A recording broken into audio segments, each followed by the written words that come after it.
Greetings, Lucha lovers. Hutch HENRIES here for Demand Lucha.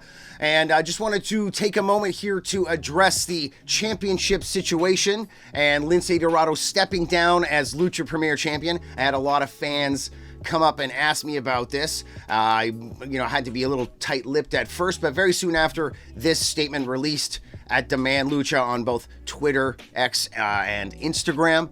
But let's read it verbatim here. Steps down as Lucha Premier Champion, new champion to be crowned. Following controversial ending at the Very Merry Lucha Christmas show, Lince Dorado has vacated the Lucha Premier Championship to pursue new opportunities. Demand Lucha's new commissioner will announce the path to crowning a new champion. Now, stay tuned. Who will replace Lince Dorado at Plancha Tendencies? It has now been announced. It will be Fuego del Sol. So I am very much looking forward to that. He'll be taking on Sam Adonis. But the reason I wanted to talk about this is, we're all trying to be very politically correct here and nice to each other online, and that's how it's done. But I think I want to pull back the layer a little bit for people. Wow. As it says here, Dorado's been a part of Demand Lucha since its very first event. He headlined against Amazing Red and was a huge part of Demand Lucha growing and blossoming in the initial stages as a company, and congratulations to him getting his WWE contract right as he became number one contender. It was very obvious he was going to win the championship, but WWE came knocking and a whole new life for Lince Dorado.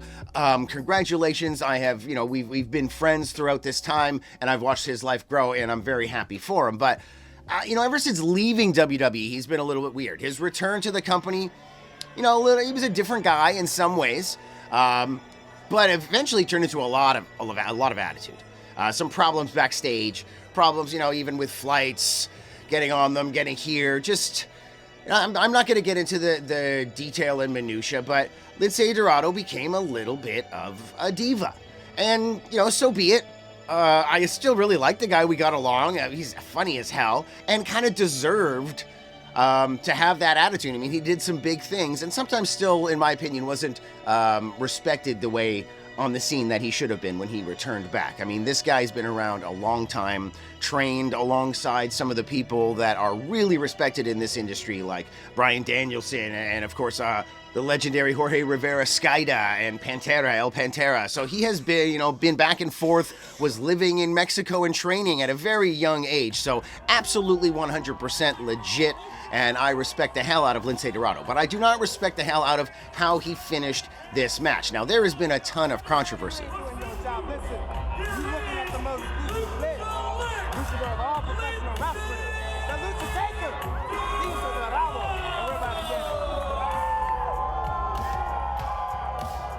Had our rules for Demand Lucha laid out for a long time, and our tag team championship, the Royal Tag Team Championships, it's a North American championship. It is always defended under North American professional wrestling rules, but our Atomico matches, multi-man matches, trios, and our singles encounters have always been under traditional Lucha Libre rules. When it comes to championship matches, we have often foregone the stipulation where you can lose the championship via count out or disqualification. That is traditional in Lucha Libre, and of course, you can lose the match by removing your opponent's mask. That has always been the case at Demand Lucha. But for championship matches, we found our audiences and standard North American audiences, they don't like it when a champion loses a title on a count-out or disqualification. So that's one of the few things that we did annex as far as our traditional Lucha Libre rules. But it has always been the case that you immediate disqualification if you remove an opponent's mask during a match. It hasn't happened very, very rarely here at Demand Lucha, and very rarely have we ever had to even think about a champion losing a title on count out or disqualification. It just generally doesn't happen. But if you go and check our actual rules, it's always been very plainly stated. Funny that right now is when we need to prove this to people. Like currently our website and our online presence is being revamped. Demand Lucha been doing really well in 2024. Big things for 2025. So we're getting our ducks in a row and our foundations ready. But follow us on @DemandLucha on all socials.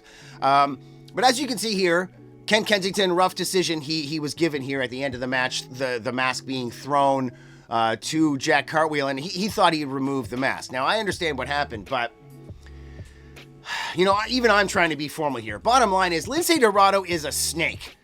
You know, he stole that title from Jack Cartwheel. Straight up. I mean, they beat him up. He took the title. He's backstage. I'm the new champ. I'm the interim champ. All this stuff. Like, give me a break. This wasn't that big of a deal. Everybody knows he's not the champ. We're grabbing the title back from him. He's going to take on Jack Cartwheel. But Jack Cartwheel has become part of the WWE ID program.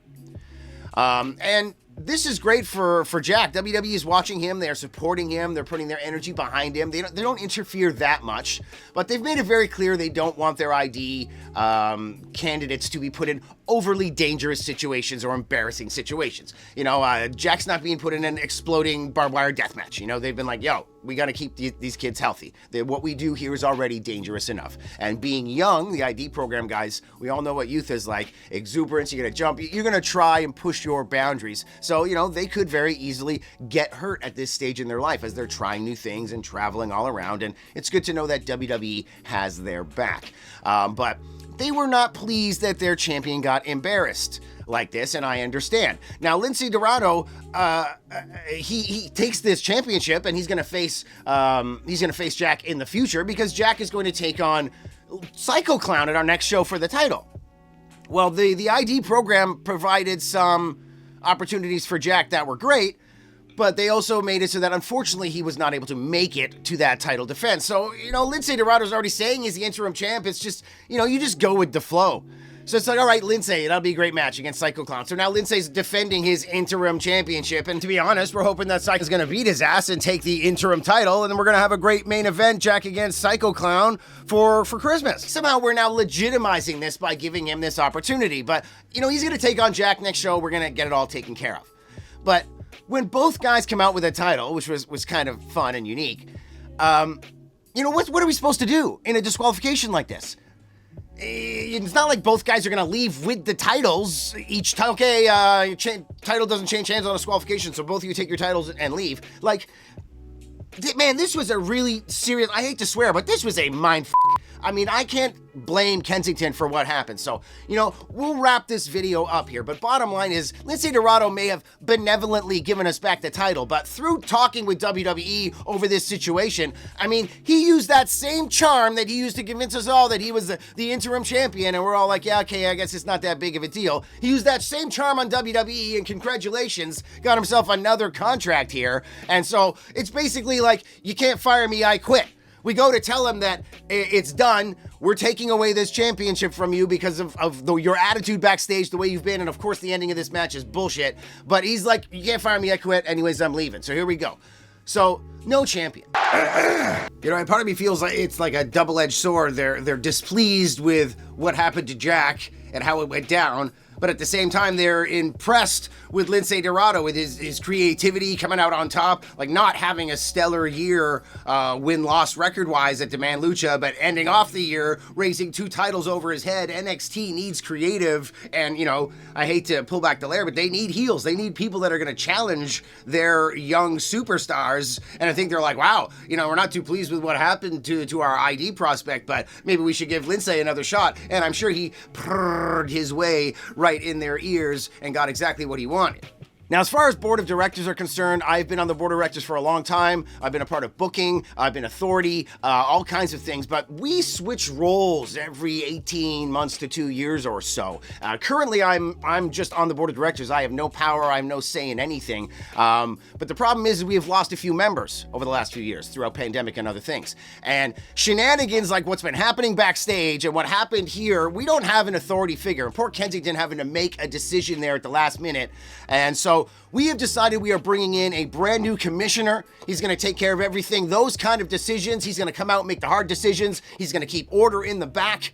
And unfortunately, right now, there is no Demand Lucha Premier Champion, but Sam Adonis taking on Fuego del Sol at our next show. We've got Seraphis taking on Gringo Loco at the show after that, a match we've been waiting on for a long time. So contenders are going to be put to the forefront, and somebody's going to have this title around their waist. But, you know, we were going to take this title away. He gave it back to us. Unfortunately, Jack Cartwheel is going to be a little bit indisposed for the next little while. He will be back at Demand Lucha and will have his eye on that championship. But, you know, right now, All thanks to Lince Dorado. Big smile on his face. Congratulations, Lince. We know what a snake you are, and this is all his fault. But Demand Lucha will be back and with a brand new champion sometime very soon, and with a brand new commissioner to take care of all of this in the future. So join us at our next show. Plancha Tendencies coming up. The brand new commissioner will be revealed, and we will let you guys know exactly how we are going to put this title around the waist of a deserving champion, one of the longest standing championship here in Canada, the Lucha Premier Championship. We're gonna find a new worthy champion very soon. Thank you guys so much. Please like, subscribe to Demand Lucha and the Hutch Henries channel, and we'll come back very soon with more information regarding this and all the moves that Demand Lucha is making in 2025.